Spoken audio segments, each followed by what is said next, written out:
We live in interesting times. This week's stories. The Church of Christ in the Pacific helps communities in the region. Aid to Humanity shares winter essentials with Des Moines residents. The Church of Christ provides goods to impoverished and homeless individuals in Alberta, Canada.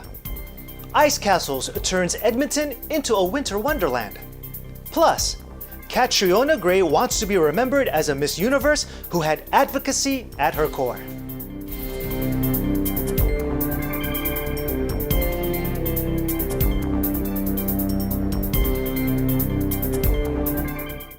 Hello everyone, I'm Alan Basoyahe bringing you stories from around the globe. And this is Eagle News Washington, D.C. Weekend Edition.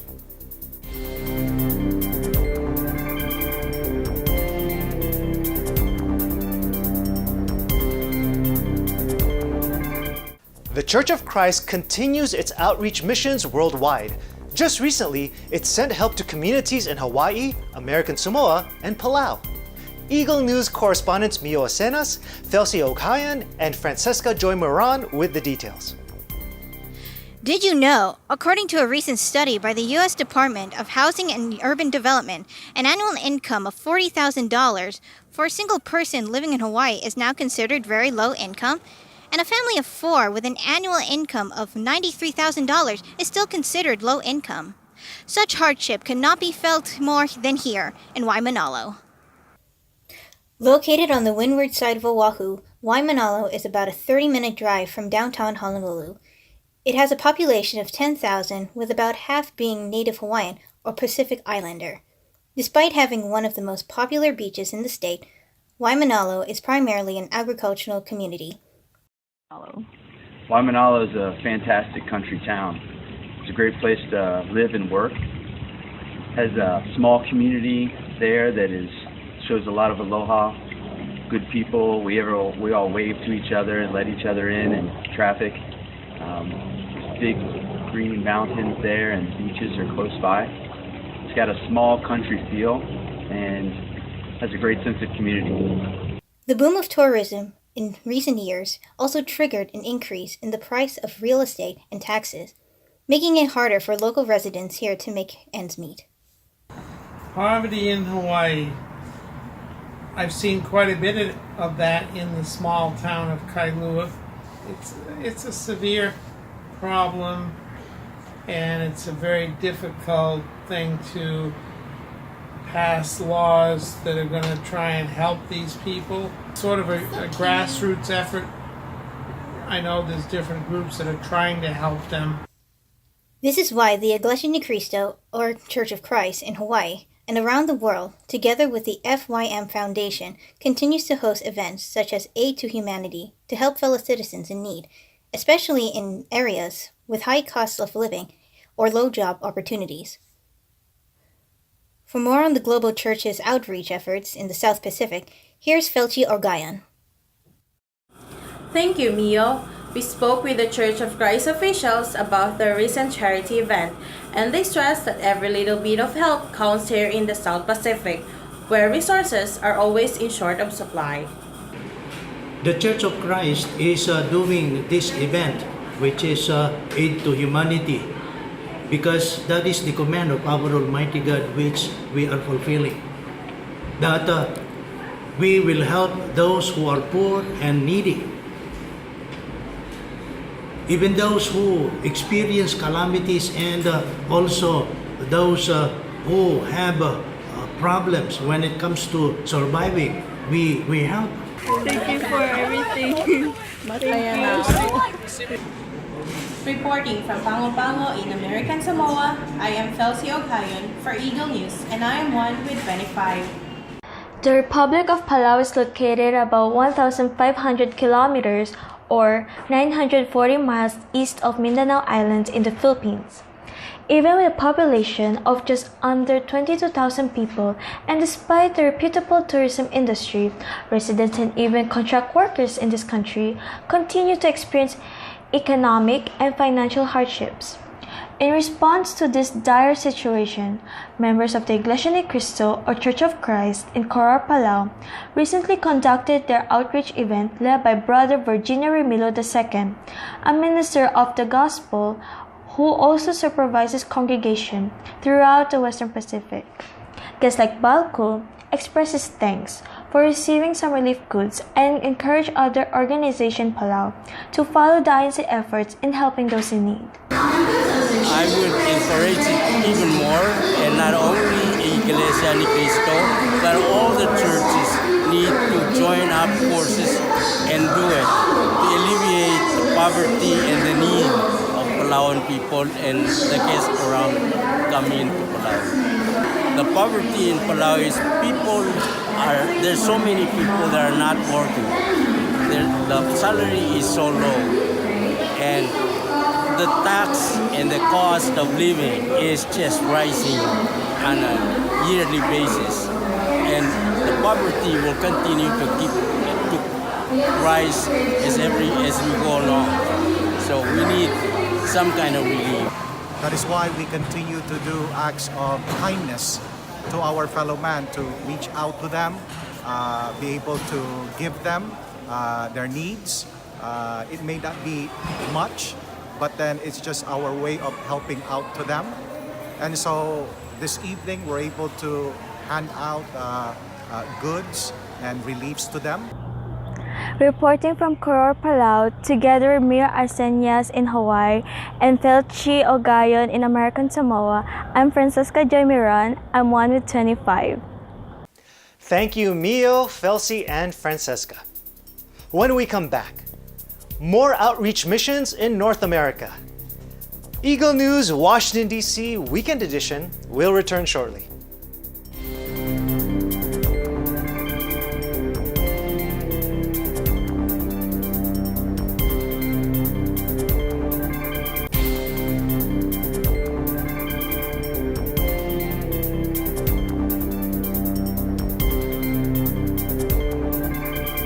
Welcome back. You are watching Eagle News Washington, D.C. Weekend Edition. In Washington, dealing with the bitter winter cold could be tough. But if neighbors feel that there are those concerned for them, the challenge becomes a bit easier to tackle. Eagle News correspondent Frindle Feheran reports. From Des Moines, Washington, I'm here at the Damascus Community Center, where the Iglesia ni Cristo Church of Christ had come and brought aid to humanity. Let's take a look at what's going on today. The Church of Christ Aid to Humanity project has benefited a multitude of people from around the world. Here in Des Moines, a city in King County, Washington, through the Aid to Humanity project, the members of the INC are given the opportunity to serve their communities by supplying winter essentials and others, and most importantly, the love and smiles that you see resonating in the duration of the entire afternoon. In an intimate setting, the members of the INC had spent the day welcoming and embracing each attendee like family. You do amazing things. The help, just the love that you guys, you can feel the love. You hear how you welcome. Open arms, like if I knew you for years, you welcome me. I'm just like blown away, incredible on what you guys do to all over the world. And you step in. But sometimes people don't want to step in. And your volunteers now, you must, I have to go. They want to go, they want to help, all over the world. When your heart is full, you just cannot contain it. Aid to Humanity, the Iglesia ni Cristo Church of Christ, was able to reach out to the community here in Des Moines, Washington. Can't wait to see more. I'm Frindle Feheran. I'm 1 with 25. Thank you, Frindle. From Washington, let's go north into Canada, where a good meal and warm smiles make a difference. Thomas Likeness with the details. The demand never ends at Hope Mission, where the homeless and the hungry line up daily for a meal. The social agency traces its roots to North America's Great Depression. Hope Mission began in 1929 as a soup kitchen, offering meals to people in Edmonton who had no jobs and no place to live. Its work carries on today. Presently, there are about 2,000 people in the city classed as homeless. Many more live in poverty. At times, some have resorted to rummaging through dumpsters behind restaurants in search of something to eat. Various levels of government have attempted to help the poor with a variety of programs. But many people find themselves turning to non-governmental social agencies to help them with their needs. These agencies also receive support from the community. Recently, members of the Church of Christ set up tables loaded with food and clothing on the sidewalk outside Hope Mission to give away to those in need. Earlier in the day, church members packed the goods for distribution. Edmonton District Minister Voltaire Tamison says the church frequently conducts such campaigns. And this one is to show our concern to our fellow men and to our loved ones who need material things, and not only material things that we are sharing to them, but most especially our faith inside the church. He adds the help is not limited to church members. Actually, we share what we have not only to the members of the church, but also to our fellow men that they need something that can support their life. It's just after 4 in the afternoon and the doors to the soup kitchen have opened. People are filing in for their meal, and today they have been given something extra. For some, this act of kindness may be the first time in a long time they've experienced a stranger's caring. For those helping out, it's a chance to share their blessings and give back to the community. In Edmonton, Thomas I. Likeness, Eagle News, I'm 1 with 25. Thank you, Thomas. When we come back, Ice Castles turns Edmonton into a winter wonderland. Plus, Catriona Gray wants to be remembered as a Miss Universe who had advocacy at her core. Eagle News Washington, D.C. Weekend Edition will return shortly.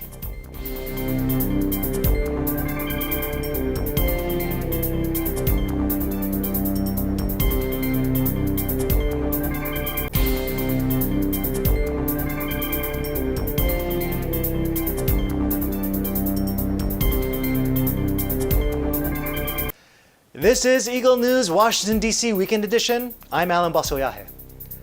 What do you do with thousands and thousands of icicles? Turn them into ice castles. Sounds fun? Here's more. What do you do on a cold winter day in a frozen Canadian city? You go out and you look at some ice. But this ice in Edmonton isn't just any frozen water. It's an architectural wonder. The ice castle you're looking at is built one icicle at a time, all of them hand-placed by ice artists. Here's a bit of history. It was the brainchild of Brent Christensen, who had moved from California to Alpine, Utah 11 years ago. Now, to get his kids outside, he built an ice cave in his yard. That structure proved to be a hit not only with his children, but with youngsters from all over the town. The kids called it the Ice Castle, and the following year, a nearby resort became his new home. Since then, the size of the structure has grown, and the frozen attraction is located in 6 cities across North America, including Edmonton.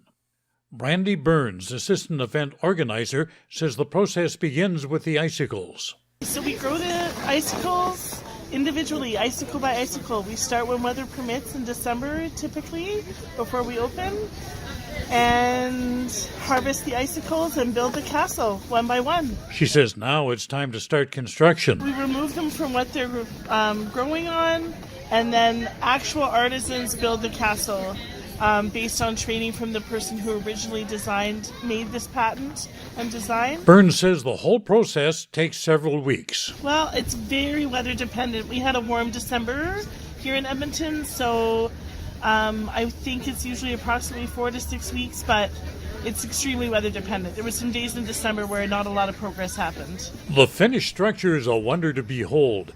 It features thrones. There are fountains. For the youngsters and oldsters alike, ice slides.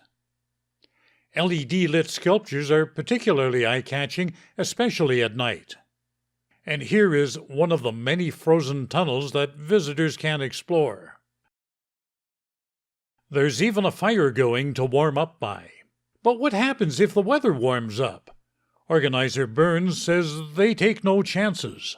Our build crew assesses the ice every day, and if ever the castle is deemed unsafe, we do have to close the castle, but otherwise we keep it open right through the warm weather, and But every day it's assessed whether we can be open or closed and what's safe. Burns says this is a must-see for anyone coming to Edmonton in the winter. This is a great destination for families, first dates, people visiting from out of the country. It is really exciting. It's lovely to see in the sunshine, in the evening, and in the night. There's lights all built into the ice, and it's gorgeous. So come down to Horlick Park and check it out. She adds several couples, such as these folks, have had their wedding pictures taken here. After an afternoon of looking at ice in the ice castle in minus 21-degree temperatures, I think I'm ready for some hot chocolate. Thomas I. Likeness, Eagle News. I'm 1 with 25. Thanks again, Thomas. She wowed the world not only with her signature walk, but more so with her women-empowering, witty, and on-point responses. Now that she's Miss Universe, Catriona Gray is busier than ever, living up to the title, focused on making each day count with a platform that goes beyond glamour and prestige. Joanne Blanco Soriano reports. At a time when positive role models are getting harder and harder to find, the world once again turned its eyes to the Philippines, with the crowning of Catriona Gray as Miss Universe.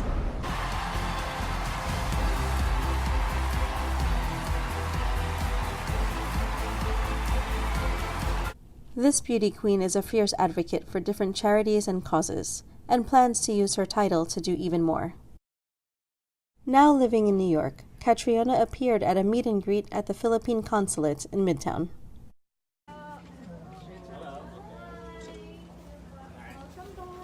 Being a Miss Universe, I'm not just focusing on the Philippines any longer. I really do want to expand my reach, whether that means working with different organizations around the world, but even learning from them. Maybe a certain country, like here in the States, has applied a certain program in regards to HIV, for example, that I could learn from and perhaps suggest back at home in the Philippines.